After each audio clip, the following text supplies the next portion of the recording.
Ngayong araw na to may SONA. Again, alam na natin ang ating mga trabaho, alam na natin ang ating mga roles. At 1 p.m. this afternoon, I'll be joining the SONA itself in the House of Representatives. Before that, I'll be inspecting our deployment, final deployment ng ating mga tao. Masama ang panahon, pinaghanda natin ang raincoats ng ating mga tao.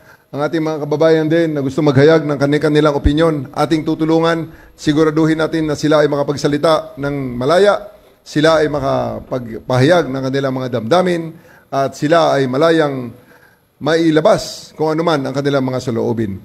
Tayo mga pulis, maximum tolerance tayo, hindi natin gagambalain ang mga nagpapahayag ng mga opinyong taliwas sa gobyerno, at hindi rin naman natin papakialaman yung mga maglalabas din ng kanilang saloobin in support of the government. Ang sa atin, we just maintain peace and order, gaya ng ating misyon na nilatag dyan sa SONA 2025.